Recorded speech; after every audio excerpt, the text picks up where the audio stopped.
Bonsoir Supinfo, vous m'entendez bien? C'est bon? Est-ce que vous êtes en forme ce soir? Non? Vous êtes fatigué? Bon, avec Neolink, on est très heureux de pouvoir venir ce soir donc pour pouvoir présenter à la fois notre entreprise et bien sûr les deux talks techniques. Donc on est venu aujourd'hui donc avec Sonia qui est notre responsable RH et Ayrton et Mehdi qui sont donc deux anciens de Supinfo qui ont été diplômés il y a maintenant 1 an et demi. Et moi-même qui suis donc, le community manager de Neolink. Donc j'ai passé quelques slides juste pour vous présenter Neolink, qu'est-ce qu'on fait, qui on est. Et ensuite on enchaînera sur les deux talks de Mehdi puis Ayrton.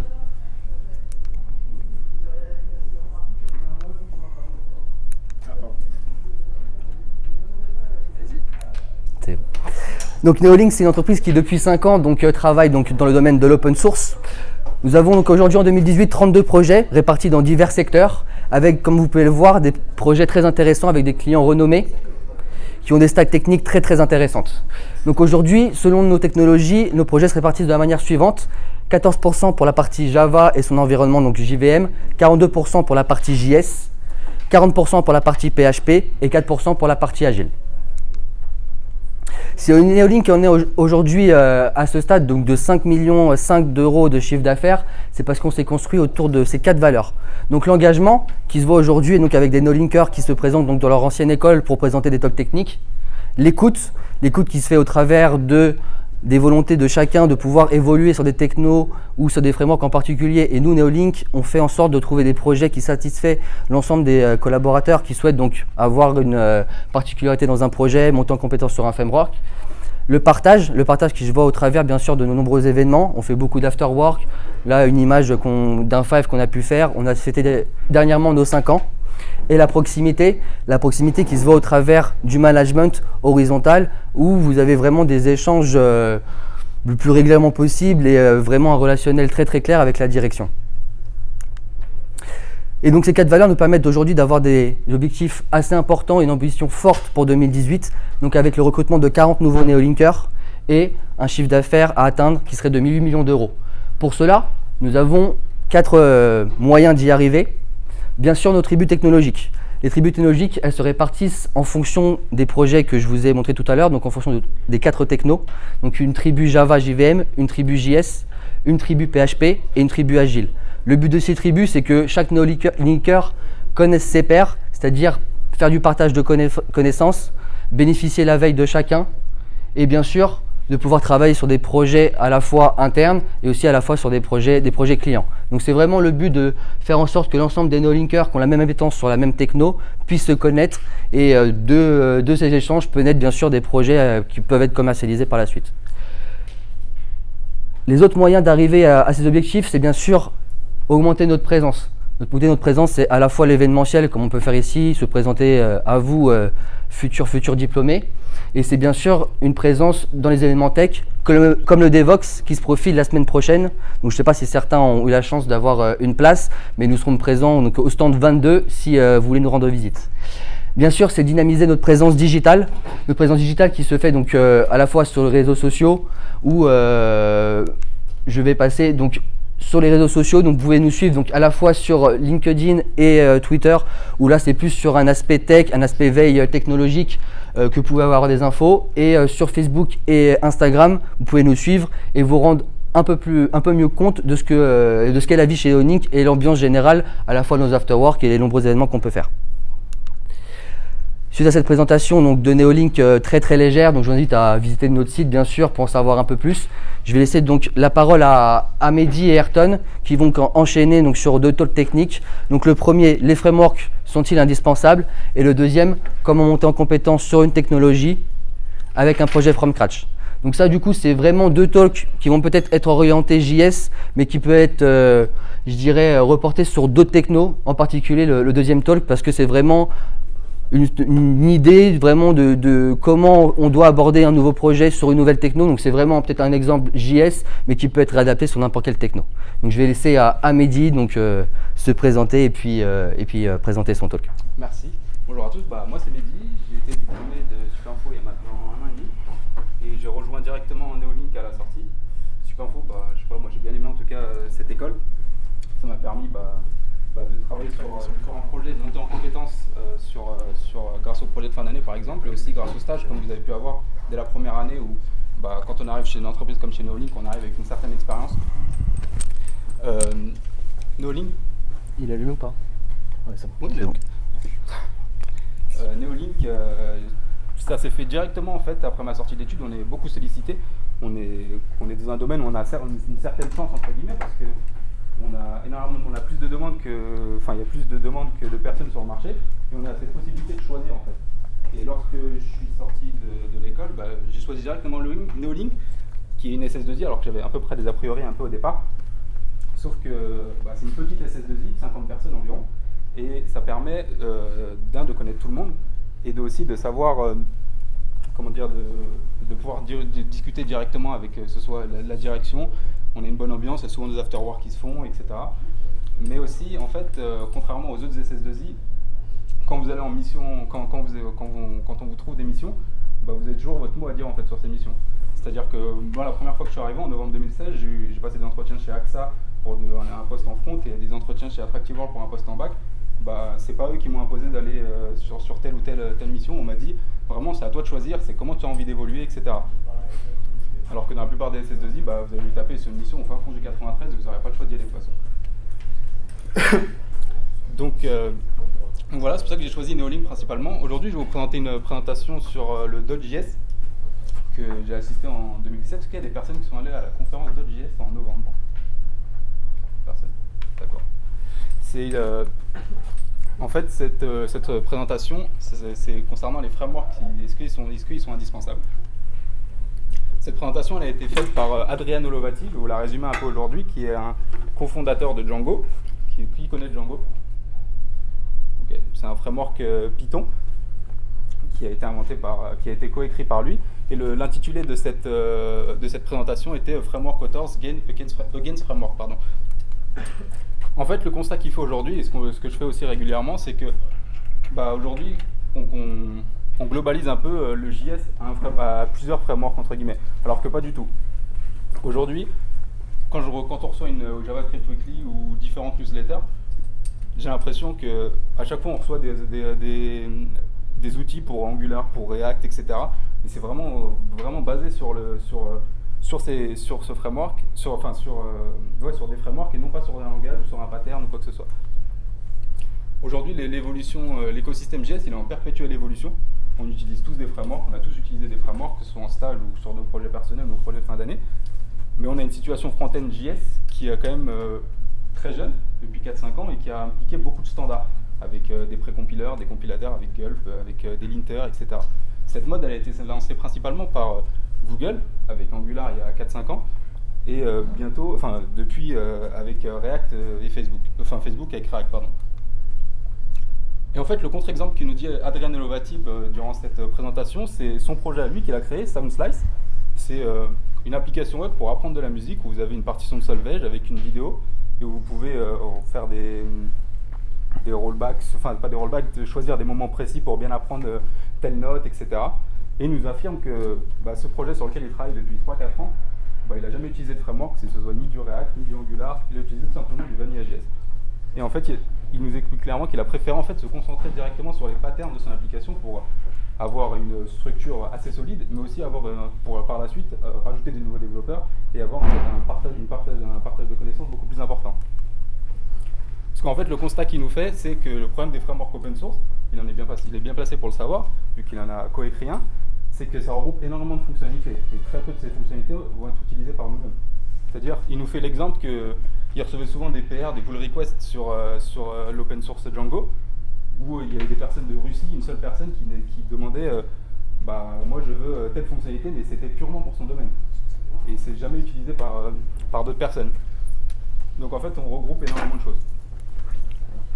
En fait, la conclusion de cette presse, c'est qu'avant de commencer un projet, c'est réfléchir à la réelle nécessité d'utiliser un framework. Est-ce qu'on ne peut pas le faire tout simplement en utilisant simplement le JS ou un autre langage? Et est-ce qu'on ne peut pas se baser directement sur des patterns? Après, c'est faire ce qui correspond le mieux à notre projet, effectivement, en fonction des compétences de notre équipe, en fonction de où est-ce qu'on veut aller, l'évolution. Il ne faut pas se laisser guider par la hype, parce qu'aujourd'hui, on voit beaucoup de front-end JS qui arrivent et qui savent faire du React ou quoi que ce soit, mais qui ne sont pas experts en langage JS dès le départ. Et est-ce que c'est pas peut-être mieux de tout voir avant? Et en fait, tout au départ, c'est réfléchir aux meilleures façons de construire son projet. Est-ce que c'est pas mieux de mettre en place des design patterns plus bien appropriés plutôt que de s'enfermer dans un framework? En bas, vous avez sur le lien vers dotconference.com, c'est les liens vers toutes les conférences .js qui ont été faites durant ce meetup. Et je vous invite à aller voir parce que c'est vraiment super intéressant. Est-ce que vous avez des questions?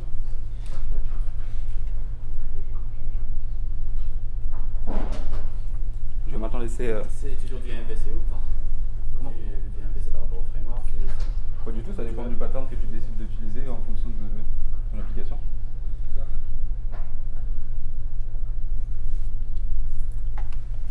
Ayrton, je t'en prie. Merci bien.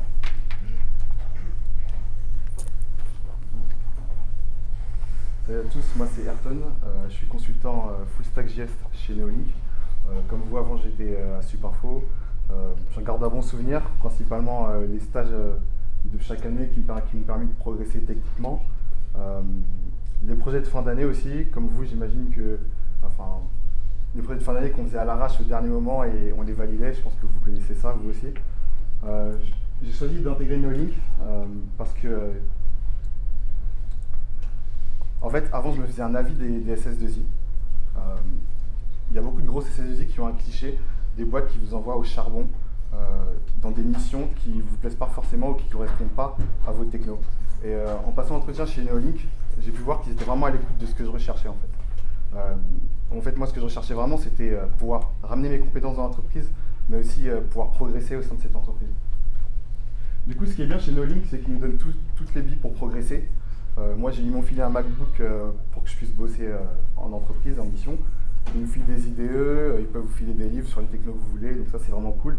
On peut participer aussi à des meet-up. L'année dernière, avec Mehdi, on a fait le .js. C'était vraiment pas mal, il y avait des grands noms du JS qui sont venus parler pendant cette conférence. Parler de, par exemple, Webpack, il y avait le créateur de Webpack, il y avait le créateur du JavaScript, donc ça c'était vraiment cool.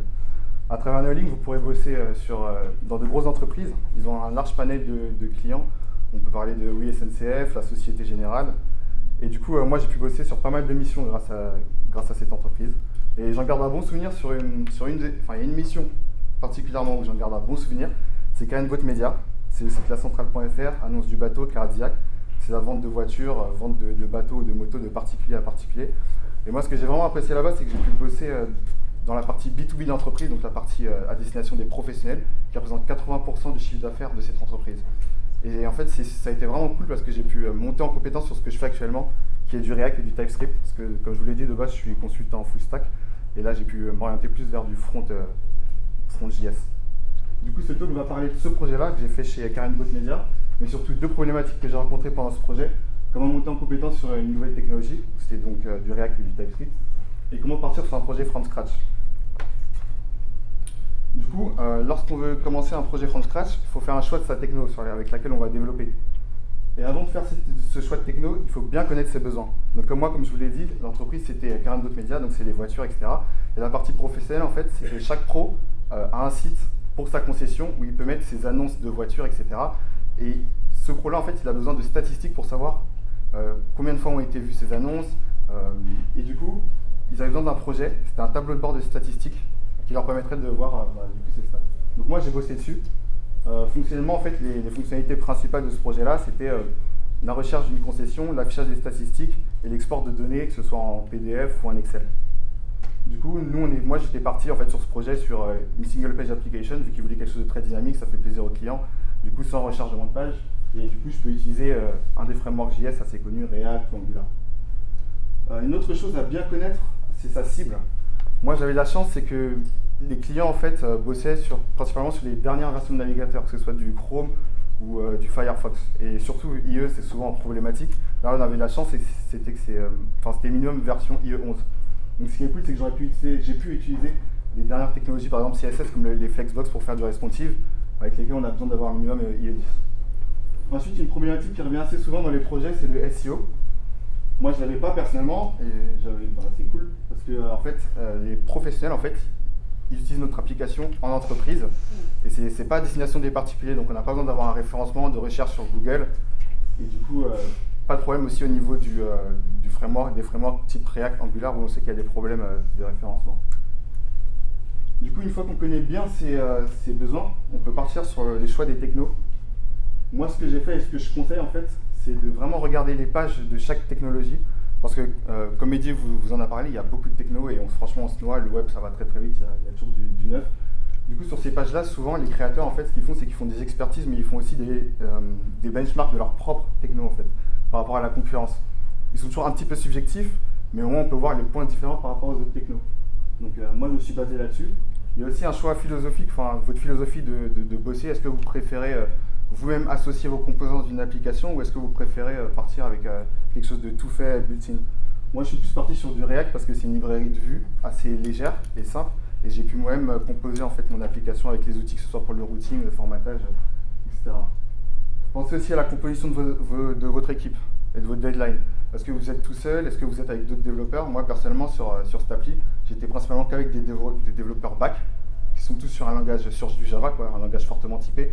Et moi, j'étais plus sur, enfin, je suis développeur JavaScript, donc on sait que les backs détestent ça. Du coup, je suis parti sur un compromis du TypeScript.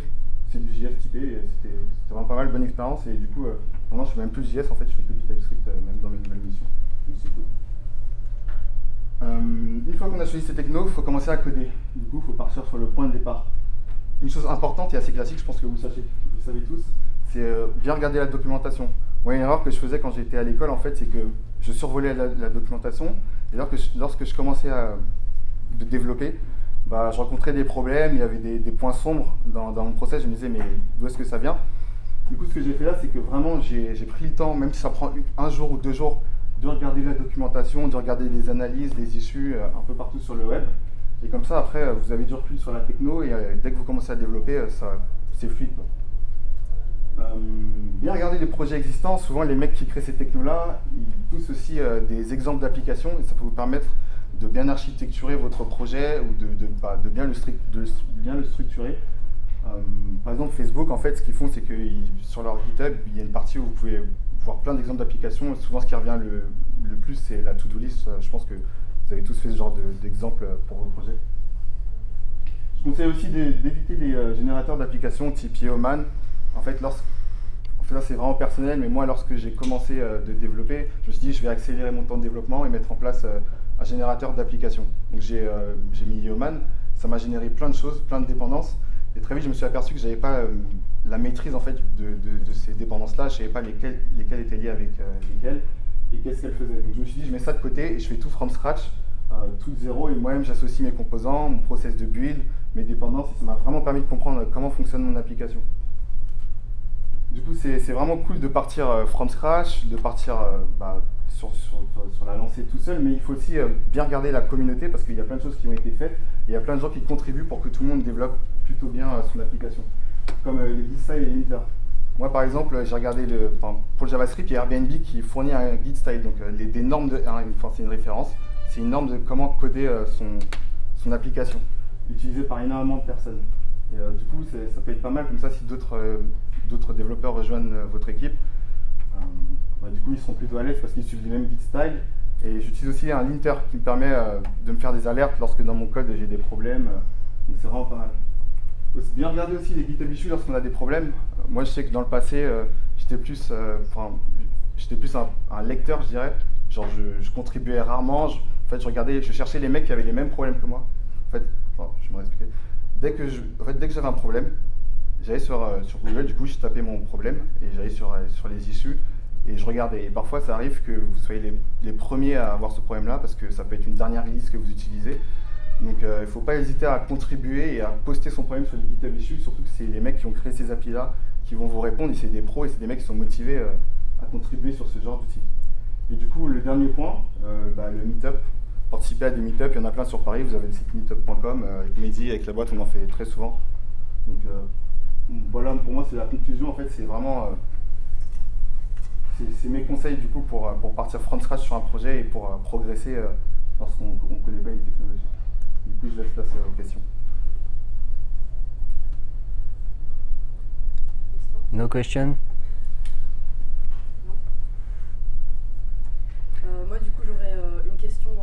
poser.